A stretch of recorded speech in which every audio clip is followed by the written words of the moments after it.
Hey everyone, how you doing? Welcome to episode 8. I'm Phil Reasons, your host of My Life Behind Bars. Today we should finish the Alaskan Highway, and I seem to have lost my fat-bellied friend.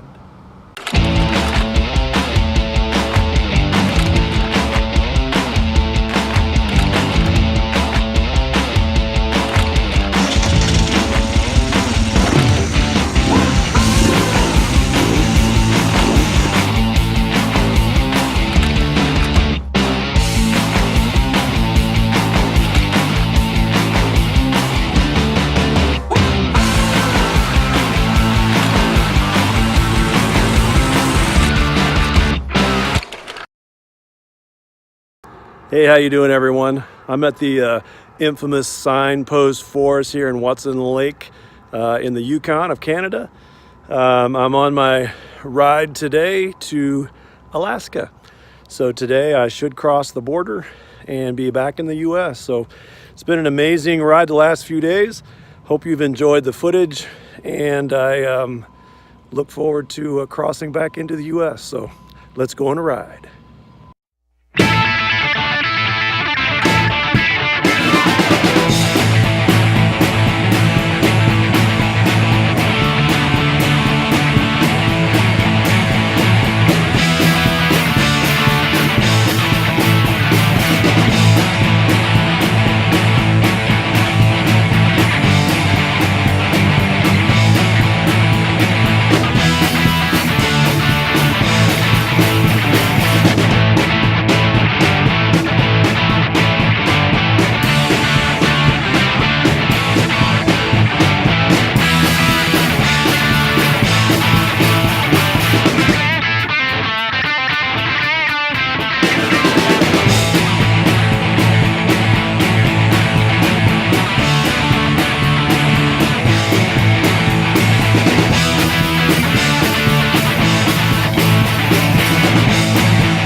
Wow, man, that signpost forest was awesome.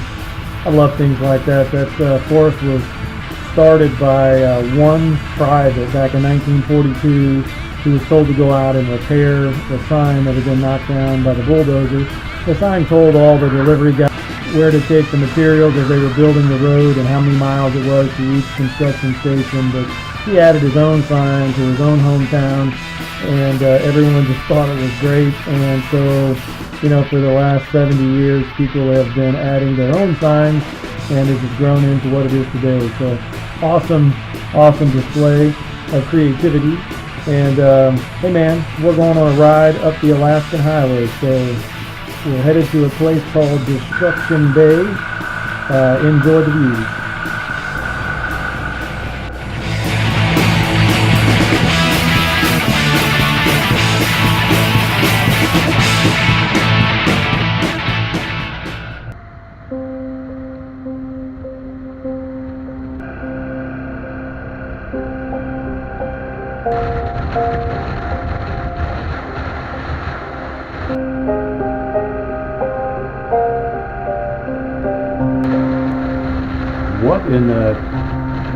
What is going on here? This is bizarre.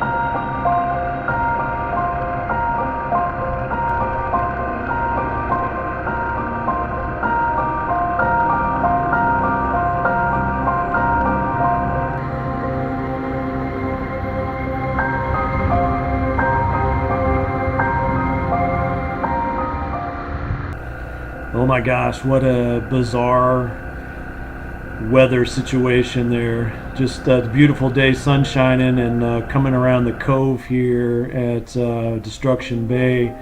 It's like a crazy winter storm blowing down between the mountains. Man, it's the weirdest thing I've ever seen.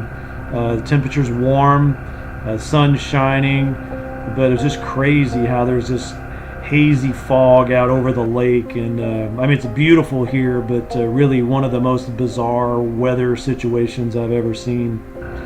Well, I'm riding on up to look for this little hotel. It's supposed to be the only one up here, so couldn't be that hard to find. So hey, let's finish up this section of the ride.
Man, this is an exciting day for me. So I'm finally less than 1,000 miles from Prudhoe Bay.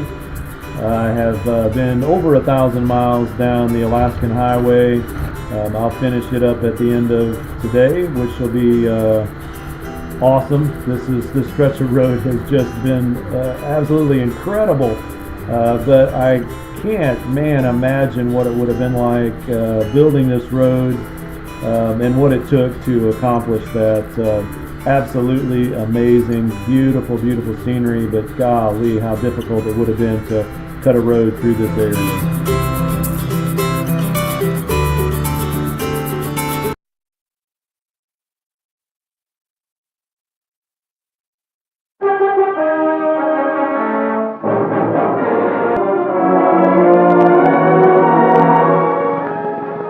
When the Japs bombed Pearl Harbor, they upset our thinking about a great many things, including Alaska. Most people, if they thought of Alaska at all, thought of it as a cold, rugged wasteland, of little value except for its gold, fur, and fisheries.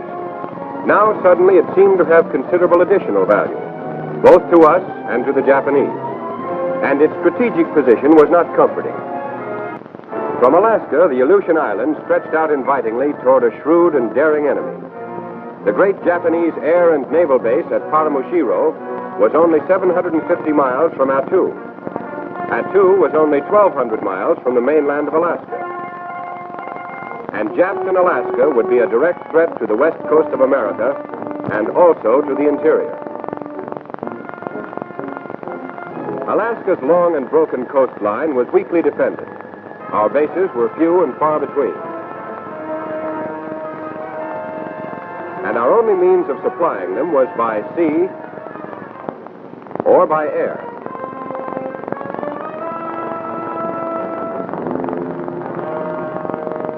There was no overland connection across the wilderness of northwestern Canada.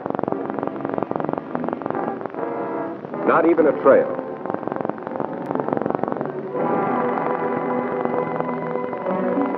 If our shipping lanes could be interrupted, Alaska might fall. The situation called for immediate action.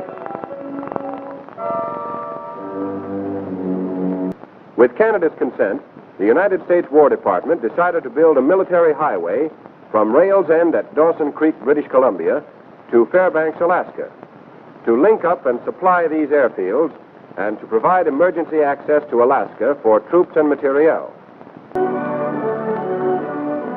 And the truck drivers were surprised to find that the road was much better than they expected. In fact, considering its length, more than 1,500 miles, the difficulties of terrain and climate, and the remarkably short time of construction, it was one of the wonders of the modern world.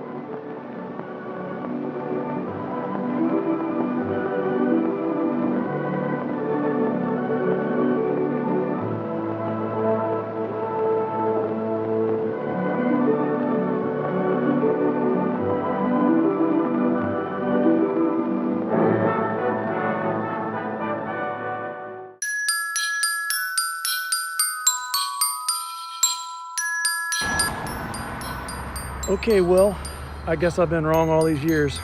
I didn't believe Santa Claus existed, but I've just arrived at the North Pole. Well, it's a little warmer here at the North Pole than I expected. I found Santa's house, but no hide nor hair of the little fat-bellied friend. So I'll keep looking. Let's go on a ride.